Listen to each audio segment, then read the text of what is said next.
오늘은요, 10계명 9번째 계명을 가지고 공의와 정의를 세우라 라는 제목으로 함께 말씀을 나누려고 합니다.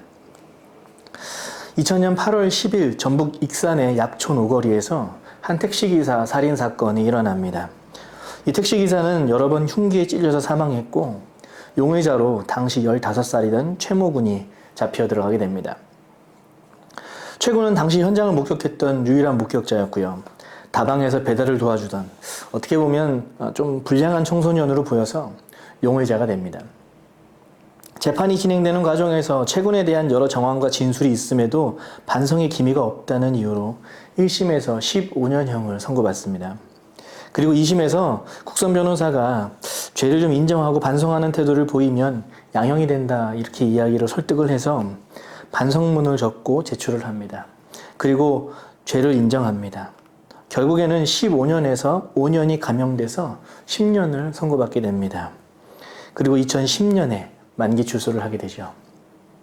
그런데 최 군이 출소 이후에 근로복지공단에서 피해자였던 택시기사의 사망보험금 이자를 납부하라고 이제 막 출소한 최 군에게 1억 4천만 원의 구상권이 청구됩니다. 여기에서 최 군은요, 자신이 저지르지도 않은 사건으로 10년간 복역한 것도 너무나도 억울한데 구상권까지 청구되니까 재심을 결심하게 됩니다. 그리고 이 사건은 2015년에 다시 재판에 들어가게 됩니다. 재판의 과정에서 경찰이 빨리 결과를 내기 위해서 이 친구를 폭행하고 고문했던 진술들을 확보합니다. 그리고 더욱 놀라운 것은요, 2003년이죠. 최 군이 형을 선고받고 감옥에 있는 시기에 내 친구가 약촌 오거리 살인사건의 진범이다 라고 하는 신고를 받은 기록을 확보하게 됩니다. 그렇게 다시 재수사가 이루어져서 2016년에 약촌 오거리 사건의 진범을 잡게 됩니다. 다행히도 최 군은 무죄가 선고되었고요. 국가에서 손해배상도 이루어지게 되었습니다. 이 사건은 수사기관이 폭력을 동원해서 무리한 범인 만들기를 해서 죄도 없는 사람에게 누명을 씌운 사건입니다. 사건을 들여다보면 무리하게 성과를 내려고 압박하는 수사기관의 고질적인 관료주의가 있었고요. 거기에 경찰의 거짓말이 더해지고 심지어 용의자를 고문으로 거짓 진술하게 합니다. 또 검찰 또한 거짓말로 이 사건을 마무리하게 됩니다. 결국엔 진범이 나왔음에도 진범을 숨겨줘야 하는 말도 안 되는 지경까지 이르게 됩니다. 단적으로 한 나라의 사법 시스템이 어떻게 무너져 있었는지에 대한 현실을 고발하고 있는 사건이 아닌가 하는 생각이 듭니다. 이 사건은요, 영화로도 제작이 되었었습니다. 그래서 재심이라고 하는 영화로 개봉이 되었었습니다. 오늘 우리가 읽은 본문은요, 10계명 가운데 9번째 계명인 너의 이웃에게 불리한 거짓 증언을 하지 못한다 라는 말씀입니다. 오늘 말씀 여러분 읽어보니까 어떤 뉘앙스로 읽혀지나요? 맞습니다. 법적 용어입니다. 법적으로 시시비비를 가릴 때 불리한 거짓 증언을 하지 말라라고 하는 말씀이죠. 그런데 이 말씀을 읽을 때면 우리는 거짓에 강조점을 두고 이 말씀을 읽습니다. 그래서 이 말씀을 묵상하거나 나눌 때면 우리의 일상에서 쉽게 하는 거짓말들을 찾아내요. 그리고 생각지도 못하게 가볍게 내뱉었던 말들에 대해서 다시 돌아보게 하기도 합니다. 이 말씀을 잘못 적용하는 건 아닙니다. 분명히 우리의 일상에서 가볍게 하는 거짓에 대해서도 민감할 필요가 분명히 있습니다. 하지만 이 본문 또한 한 개인에게만 초점을 맞추는 말씀은 또 아닙니다. 이스라엘 공동체에게 주시는 메시지고 하나님 나라 백성들에게 주시는 메시지라는 사실이에요. 9번째 계명을 공동체에 초점을 맞춰서 읽게 되면 여러분 본문에서 거짓 증언과 동등한 위치에서 읽혀져야 하는 하나의 단어가 보입니다. 어떤 단어인지 보이십니까? 바로 이웃이라고 하는 단어입니다. 개역성경은 단순히 내 이웃에 대하여라고 기록합니다. 하지만 이 세번역 성경은요, 특별히 이웃에게 불리한 증언이라고 직접적으로 언급을 합니다. 거짓말이 법정에서 사용되면 우리의 증언에 따라서 누군가는 억울한 죄를 뒤집어 씌우게 된다는 것이죠. 그래서 성경에 보면 누군가의 죄가 확정될 때에는요, 한 사람의 증언으로는 유죄가 판결되지 않습니다. 최소한 2사람 이상의 증언이 있어야 유죄가 선고될 수 있었어요. 신명기 17장 6절입니다. 그런데 사람을 죽일 때에는 한 사람의 증언만으로는 죽일 수 없으며 2-3 사람의 증언이 있어야 합니다. 누군가 사형에 해당하는 범죄를 저질렀을 때 반드시 두 사람 이상의 증인이 있어야 한다는 거예요. 한 사람의 잘못된 증언 때문에 누군가는 누명을 쓸 수 있는 오판을 할 수 있기 때문에 그렇습니다. 최소한 2명 이상의 증언이 필요했습니다. 하지만 여러분, 이조차도 자기 입맛에 맞게 왜곡해서 사용해 먹는 왕이 한 사람이 있었습니다. 열왕기상 27장에 보면 나봇의 포도원 사건이라는 것이 일어나요. 북이스라엘에서 아마 최고로 악했던 왕 하면 가장 먼저 나오는 사람이 아합이라는 왕일 겁니다. 이 아합의 아내가 그 유명한 이세벨이라고 하는 왕비입니다. 어느 날 아합 왕이 이스라엘 왕궁 곁에 좋은 포도원 하나가 있는데 그 포도원을 이스라엘 왕궁의 정원으로 꾸미고 싶어 합니다. 하지만 그 포도원은요, 나봇이라고 하는 사람의 소유였어요. 그래서 나봇에게 이 아합 왕이 포도원을 좀 팔아보지 않겠느냐라고 권유합니다. 그런데 나봇이 팔지 않아요. 조성 때부터 내려오던 땅이었고 토지에 대한 매매가 율법에 금지되어 있기 때문에 팔지 않겠다고 합니다. 이것 때문에 아합 왕은 고민합니다. 나봇의 포도원을 갖고 싶어서요, 막 잠도 제대로 못 잡니다. 그러자 옆에서 지켜보던 아합 왕의 아내 이세벨이 아주 나쁜 계략을 짜게 됩니다. 나봇이 하나님과 왕을 모독했다고 거짓 증언할 사람 2사람을 모집해요. 그리고 재판을 열어서 이 나봇의 죄를 확정하고 누명을 씌우고 나봇을 죽입니다. 그리고는 이 나봇의 포도원을 강탈하는 사건이 일어나게 되는 거죠. 율법을 자기의 목적에 맞게 이용해 먹은 겁니다. 이 사건은 이스라엘이라고 하는 하나님 나라 백성들이 타락했을 때 율법의 위상이 어디까지 추락하는지 단적으로 보여주는 사건이었습니다. 유죄 판결이 있을 때에 2명 이상의 증인이 있어야 한다라는 율법은 하나님의 백성 가운데서 어떻게든 억울하게 누명을 씌우는 일은 없도록 최소한의 보호장치를 마련한 그런 율법이었습니다. 하지만 악의를 갖고 달려드는 사람에게는요, 이 율법은 자신의 욕심을 채우기 위해 누군가의 생명도 뺏어버릴 수 있는 아주 무시무시한 수단이 되어버립니다. 이런 이스라엘의 모습을 예레미야 선지자는 이렇게 고발합니다. 예레미야 5장 28절 말씀이에요.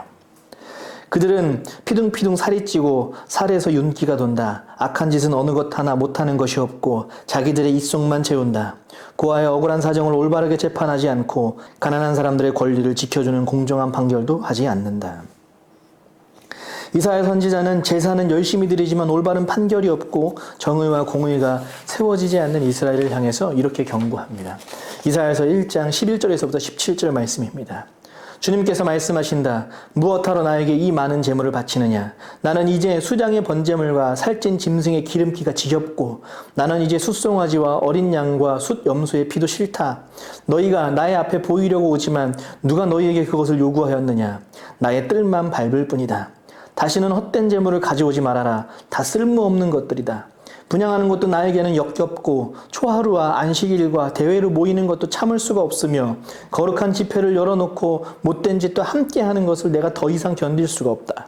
나는 정말로 너희의 초하루 행사와 정한 절기들이 싫다. 그것들은 오히려 나에게 짐이 될 뿐이다. 그것들을 짊어지기에는 내가 너무 지쳤다. 너희가 팔을 벌리고 기도한다 하더라도 나는 거들떠도 보지 않겠다. 너희가 아무리 많이 기도를 한다 하여도 나는 듣지 않겠다. 너희의 손에는 피가 가득하다. 너희는 씻어라. 스스로 정결하게 하여라. 내가 보는 앞에서 너희의 악한 행실을 버려라. 악한 일을 그치고 옳은 일을 하는 것을 배워라. 정의를 찾아라. 억압받는 사람을 도와주어라. 고아의 송사를 변호해주고 과부의 송사를 변론해 주어라. 이스라엘이 매 절기마다 제물을 바치는 것을 하나님이 더 이상 견딜 수 없다라고 말씀합니다. 그들의 예배를 받는 것이 짐을 지는 것 같다고까지 말씀합니다. 하나님이 도대체 왜 이렇게까지 말씀하시는 걸까요? 그들이 예배는 드리지만 그들의 삶에 가난한 자에 대한 긍휼이 없기 때문이었어요. 억압받는 자를 향한 관심이 없기 때문이었습니다. 하나님의 백성이라는 사람들이 소외당한 자들의 소리를 외면합니다. 정의는 무너졌고 공의는 사라졌습니다. 그런데 예배는 수많은 제물과 번제로 드려요. 하나님은 이들의 예배를 부담스럽다 라고 말씀합니다. 이 예배를 하나님은 견디기 힘들다 라고 말씀합니다. 결국 하나님이 이스라엘 백성에게 이웃에게 불리한 거짓 증언을 하지 말아라 라고 명령하신 것은요, 이스라엘 나라 가운데서 먼저 공의와 정의를 올바로 세우라는 명령이었습니다.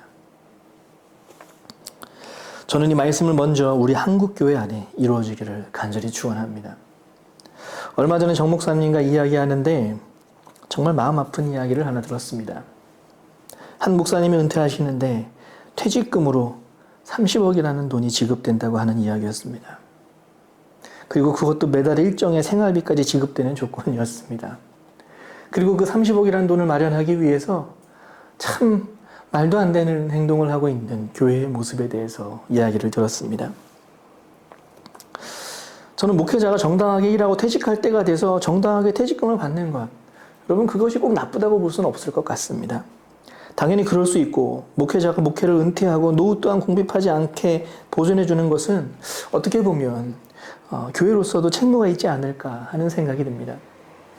하지만 여러분 30억은 너무 지나치지 않습니까? 모두를 만족할 수는 없겠지만 많은 교인들이 납득할 수준은 되어야 하지 않을까요? 정말 가슴 아픈 건 오늘날 대형 교회들이 이런 일들을 심심찮게 벌이고 있다는 사실입니다. 목회자가 은퇴할 때가 되면 많은 교인들이 이 문제로 분쟁도 일어납니다. 더 가져가려는 은퇴 목사와 덜 주려고 하는 교인들 사이에 거짓과 모함이 일어납니다. 마치 나봇의 포도원을 빼앗기 위해 율법을 악용하는 이세벨처럼 깊은 바닥부터 타락한 우리의 본성 앞에 하나님의 말씀의 권위는 끝도 없이 추락하게 됩니다. 코로나 시대를 지나오면서 이런 교회의 말씀의 권위는 더욱 깊은 수렁으로 빠져드는 것 같습니다. 예전에 이현주 목사님이라는 분이 이런 이야기를 하셨습니다. 그 목사님이 하루는 한 시골 교회에 말씀을 전하러 가셨다는 거예요. 그날 목사님은 창세기 1장의 본문으로 하나님이 말씀으로 세상을 창조하셨다라고 하는 메시지를 교인들에게 전하려고 했습니다. 그런데 한 할머니 한 분이, 아마도 이분이 신앙생활을 하신 지는 얼마 되지 않으셨던 분인 것 같습니다. 목사님이 설교를 하고 계신데 큰 소리로 할머니가 그러셨다는 거예요.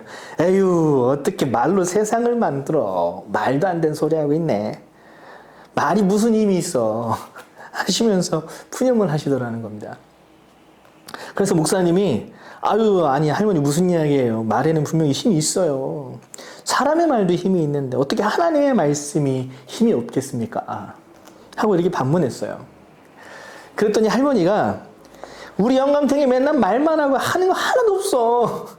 무슨 말에 힘이 있어. 이렇게 이야기하니까 교인들이 갑자기 다 빵 터졌다는 거예요.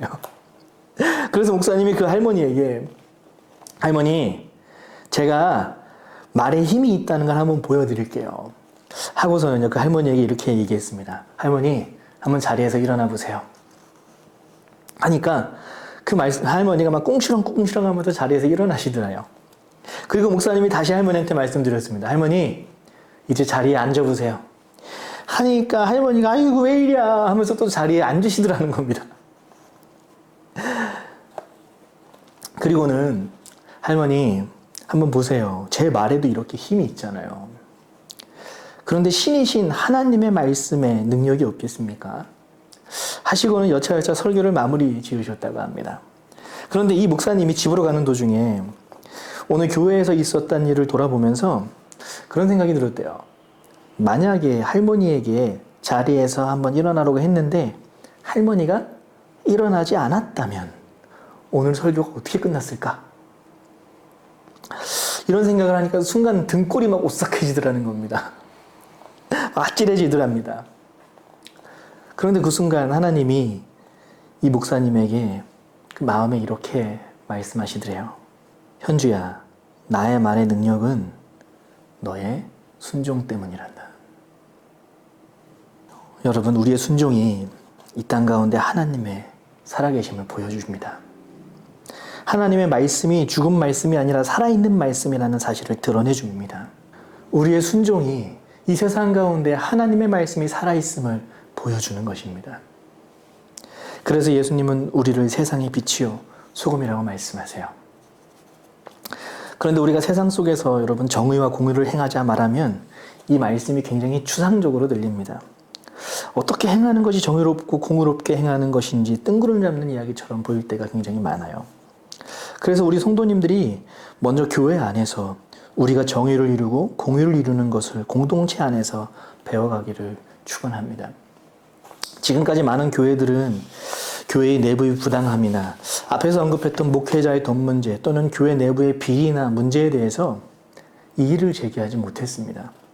그냥 잠잠히 넘어가고 기도만 하면 신앙이 좋은 성도라고 이야기했습니다. 하지만 여러분, 이런 우리의 잘못된 신앙관이 오늘날 교회의 권위를 땅에 떨어뜨리는 결과를 낳게 되었습니다. 공의와 정의를 어떻게 세우는지 우리는 지금까지 교회 안에서요, 배우지를 못했습니다. 그래서 저는 우리 교회 안에서 이사야 선지자가 부르짖었던 공의와 정의가 바로 서는 방법을 우리가 함께 배워가기를 축원합니다.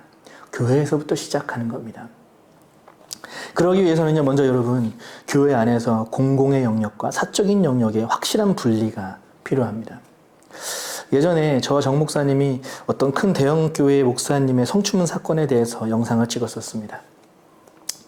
그런데 한 성도님이 그 영상에 대해서 저희에게 실망했다고 이야기했습니다. 그런 그 형제를 만나서 제가 이런 이야기를 했었습니다.